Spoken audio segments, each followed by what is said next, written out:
Во денешното издание на Магазин Плюс ќе дознаете неколку модни совети за тоа како треба да изгледате во зима. Ќе ги дознаеме и 6 африкански тајни за убавина, знаеки дека жените од црниот континент можат да се пофалат со поеластична и помлада кожа во однос на жените од западниот дел на светот. Ви нудиме и неколку совети кои ќе ви помогнат при изборот на вистинската шминка за вашето лице. Ќе погледнеме и каква е атмосферата на 33-тото издание на снежниот фестивал Harbin Ice and Snow, кој се одржува во еден од најстудените региони во Кина, каде што се прави буквално од мраз. Овој фестивал првпат се одржал во 1985-та, а од тогаш па се до денес е познат по големите, тешки за изработка скулптури од мраз, кои формираат еден цел град кој изгледа како да е од бајките и представува вистинско уживање за сите посетители. И на крај, ќе прошетаме низ Северна Европа. Ќе ги дознаеме легендите и убавините на ова магично парче земја. Уживајте!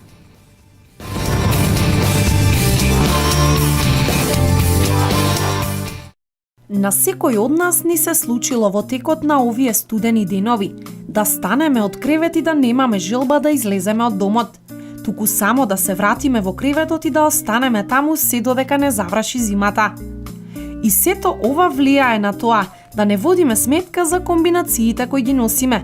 Единствено што сакаме е таа да биде топла и удобна. Но и за овој проблем постои решение, бидејќи вашата комбинација за зимските денови може да биде сето тоа, но и совршено стилизирана. Водете сметка за изборот на ткаенините кои ги носите во зимските денови. Честопати од нив зависи колку топло и удобно ќе ви биде, бидејќи некои материјали едноставно не ја задржуваат топлината, бидејќи се предвидени за некои повисоки температури, додека пак други се предвидени токму за зима. Па така, нека вашиот капут биде изработен од материјал кој нема да му дозволи на ветрот да се пробива, односно носете джемпери од волна која е потопла. Еден од трендовите кој е актуелен во оваа сезона се прешироките парчиња облека. Слободно носете го и во зима, иако понекогаш изгледа дека поради широкиот изглед што го создаваат и моделите може да ви биде навистина студено. Но затоа, ваквите парчиња облека комбинирајте ги со нешто потесно, што е прилепено за телото, кое ќе ви ја овозможи потребната топлина и на тој начин ќе создадете совршена комбинација за овие денови. Водете сметка и за тоа секоја комбинација да биде добро стилизирана, но пред се и функционална. Да изгледа добро, а истовремено да биде удобна и да можете лесно да се движите во неа.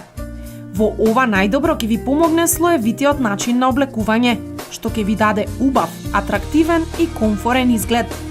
Облечени на овој начин, ќе можете да одите каде било, да правите што било, без никакво попречување. Честопати чувството и изгледот кој го посакувате зависи од самиот квалитет на дневните парчиња кои ги носите. Доколку сакате удобен, а модерен капут, тогаш ќе морате да го изберете така што тој да биде од кашмир, волна или некој подобар материјал, кој со сигурност не е ефтин. Затоа, немојте да ги вложувате вашите пари во повеќе исти парчиња облека, бидејќи е потребно да имате еден квалитетен капут, еден пар квалитетни чизми, кои ќе ви овозможат се што посакувате, односно нема да ви бидат потребни во поголем број. Секогаш целете кон квалитетот, а не квантитетот, особено кога е во прашање зимската облека. Не излегувајте без модните додатоци кои се предвидени за зимата. Големиот шал, ракавици и крзно ќе ви дадат префинет, занимлив и атрактивен изглед. А за тоа дека со нив не може да ви биде ладно, ниту неудобно, не мора да зборуваме, бидејќи тоа го знаете сите.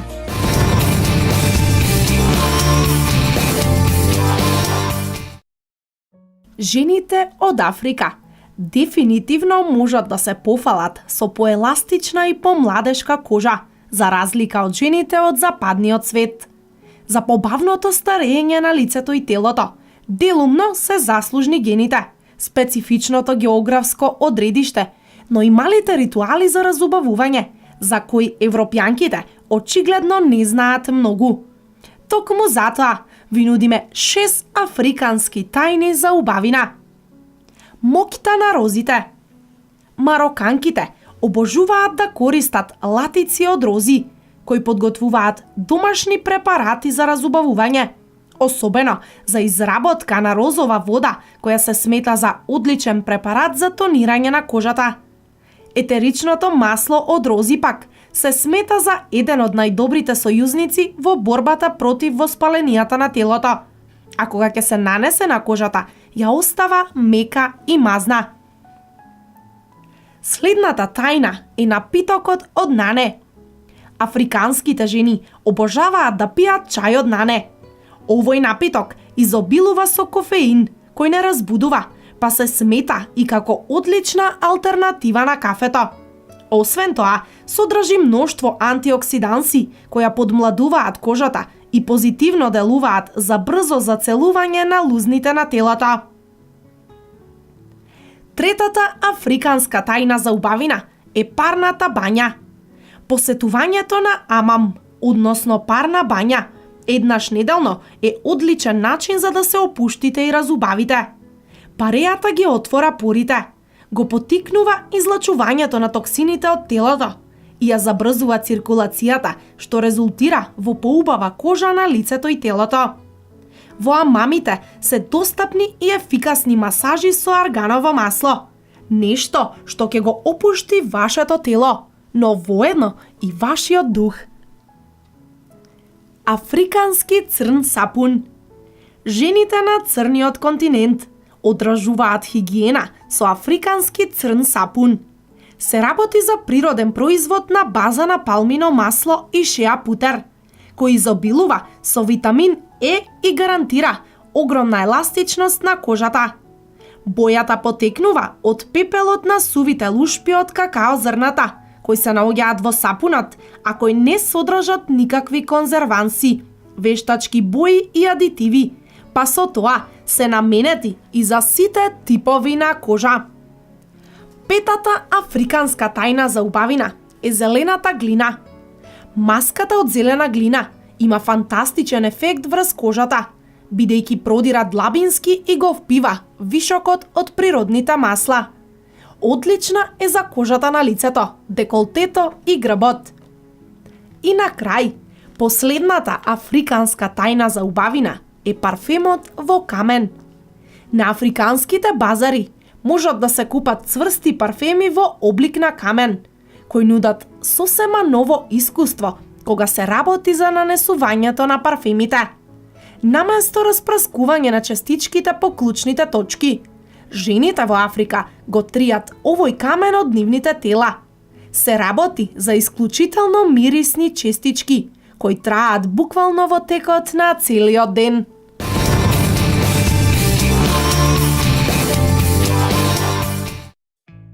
Шминката е моќно оружје кое жените го користат секогаш кога сакаат да фасцинираат и да остават впечаток со својот изглед.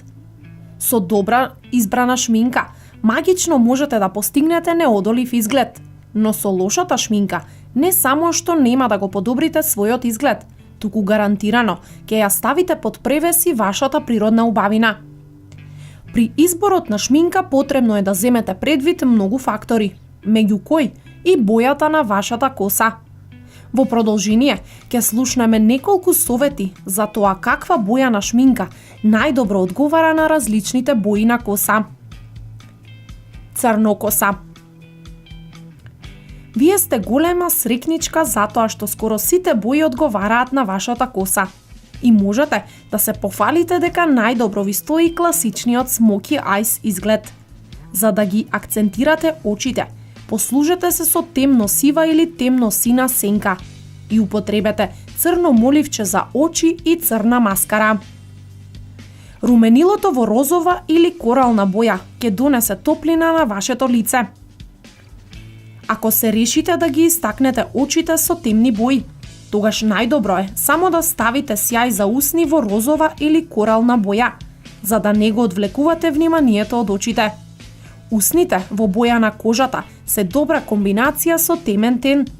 Доколку се одлучите за помалку шминка на очите, можете да ги истакнете усните со црвен кармин. Бринета. Бринетите секогаш се советуваат да користат сенки за очи во бои кои се блиски до бојата на нивната коса. Како по правило, на бринетите секогаш добро им стојат сенки во кафеави нијанси. Колку е потемна вашата коса, толку подобро ви стојат потемни нијанси. Никогаш нема да погрешите ако изберете мока или топли нијанси на кафеава. Одлично ќе ги акцентирате своите очи и со сенки во виолетова боја. За подраматичен вечерен изглед, изберете темно сива или зелена боја, а златните нијанси ќе ви дадат погламурозен изглед. Моливот за очи се препорачува да биде темно кафеав или темно сив, но може и црн, а маскарата може да биде или кафеава или црна. Руменилото е ваш најдобар пријател. Користете руменило во корална боја, боја на праска или боја на керамида, односно така наречена теракота.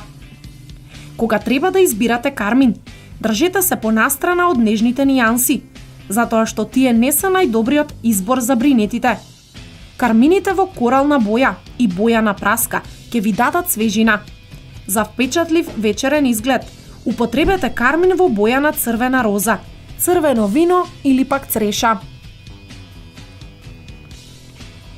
На русокосите не им одговара многу силна шминка на очите, како што тоа е случај со црнокосите и бринетите.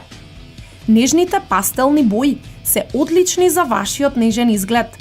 Без разлика на нијансата на вашата коса, вие најдобро ќе изгледате ако употребите сенки во розова, златна боја или боја на праска или шампањ.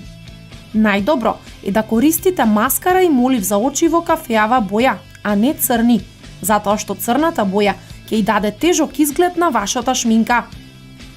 Вам добро ви стои розово и руменилово боја на праска. Во однос на усните, светлите нежни нијанси на кармини се токму за вас.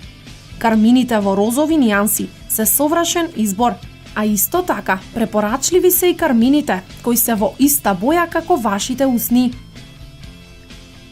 Црвената коса остава голем впечаток и внесува многу топлина во вашиот изглед. Токму затоа, како најдобар избор за црвенокосите се нудат сенките во зелена боја. Но тоа не е единствената опција. Нема да погрешите ако користите сенки во боја на мед, бакар, карамела или нијанса помеѓу кафеава и сива боја. Маскара и моливот за очи во црна боја заменете ги со кафеави, особено ако имате зелено или зелено кафеави очи. Акцентирајте ги вашите јаболкници со помош на руменило во боја на праска или кајсија. Најдобриот избор за вашите усни се кармините во боја на праска или кајсија. Црвените кармини обично не се надополнуваат со црвената коса, освен ако не се во нијанси кои повеќе потсетуваат на кафеава или керамида боја. За погламурозен изглед, одлични се кармините со златен сјај. Избегнувајте розови кармини. Кармините во темни бои како виолетова може да направат да изгледате премногу нападно, па токму затоа и не се препорачуваат.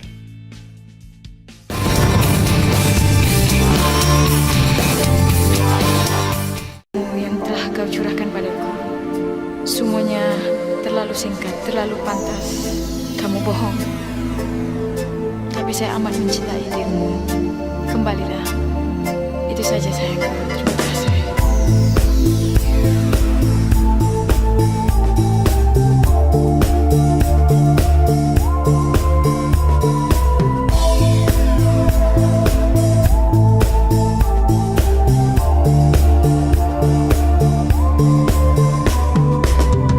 Manusia dan perasaan, juga perempuan punya itu semua, bukan lelaki. Manusia sebagai yang ada di seluruh dunia ini pasti maukan sesuatu yang canggih, dan saya rasa itulah semuanya yang hendak saya katakan hari ini. Mari kita sama-sama teruskan tentang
hati, manusia dan perasaan.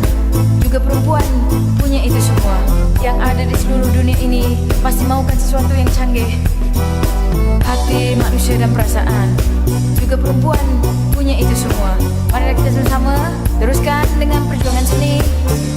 Baik sekali.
Северна Европа се состои од британските острови, Скандинавија и Исланд. Низ вековите, таа била повеќе пати напаѓана и сега е населена главно со народи од германско потекло. Во времето на викинзите, од 800-та до 1050-та година од нашата ера, скандинавците, кои биле извонредни морепловци, трагувале со другото население, напаѓале и населиле многу други земји, вклучувајќи ги и британските острови. Викинзите биле првите европејци што стигнале до Америка, околу 500 години пред Колумбо. Многу подоцна, од 16-тиот век па натаму, луѓето од британските острови исто така се населиле во далечните земји. Тие отишле да живеат во Америка, Австралија, Нов Зеланд и Африка, односно на сите простори што станале дел од британската империја. На тој начин, англискиот јазик, британската култура и идеи се расшириле низ земјината топка. Земјите на британските острови и Скандинавија денес се богати, современи и демократски. Повеќето од луѓето живеат и работат во градовите. Англискиот јазик е најзастапениот јазик на британските острови. Во Скандинавија, данците, швеѓаните и норвежаните зборуваат доста сродни нордиски јазици. Во Финска се зборуваат шведскиот и финскиот јазик. Британија е повеќе национално општество. Кога Британската империја се распаднала, некои луѓе од поранешните колонии одбрале да живеат во Британија. Многумина дошле од западно-индиските острови, како и од индискиот подконтинент. Нивните традиции ја смениле, но ја збогатиле британската култура. Традиционално луѓето од Шкотска се поделени на келтски жители на повисоките подрачја и на англосаксонски жители од пониските подрачја. Иако шкотскиот и галскиот јазик опстојуваат, англискиот јазик денес го зборува скоро секој жител. Исланд бил населен во 9-тиот век од викинзите од Норвешка. Исландјаните се уште зборуваат јазик што е сроден со норвешкиот. Многумина работат во индустријата за преработка на риба. А во оваа земја лутеранството е главната религија. Ирска во 1920 година била поделена на два дела. Од 1960 Северна Ирска ја потресуваат избувнување на екстремно насилство меѓу некои римокатолици што сакаат да се спојат со Република Ирска и од друга страна протестантските групи кои не сакаат. Ирска и дала на англиската литература некои од најдобрите писатели, вклучувајќи ги Джонатан Свифт, Џорџ Бернард Шо, Оскар Вајлд, Джеймс Џојс и Семјуел Бекет. Ова се имиња кои не само што се познати во англиската литература, туку го имаат освоено и светот со нивните дела. Келтски јазици. Британските острови биле населени со келти додека не ги нападнале англосаксонците од 4 до 6 век и ги потиснале во западните и северните делови од островите. До ден денес во Шкотска, Ирска и Велс има остатоци од келтскиот јазик. Лапонци. Лапонците живеат во Норвешка, Шведска, Финска и Русија. Тие живеат тука најмалку 2000 години. Лапонскиот јазик е сроден со финскиот, но не и со другите нордиски јазици, а денес го зборуваат околу 65.000 луѓе. Само неколку илјади живеат на традиционален начин како сточари со ирваси, или пак ловци и риболовци. Потекло на скијањето. Скијањето потекнува од нордиските земји прекриени со снег, каде представувало начин за патување и за транспорт. Во мочуриштата на Финска и Шведска се пронајдени скии што датираат од пред скоро 5000 години. Скијањето во некои предели се уште се користи за транспорт, но денес главно е зимски спорт. Данска, Велика Британија, Норвешка и Шведска се монархии. Тоа значи дека тие имаат крал или кралица која што се наоѓа на тронот. И покрај тоа, со нив управуваат слободно избрани парламенти. А монархот е само водечка фигура и символ за луѓето на секоја земја.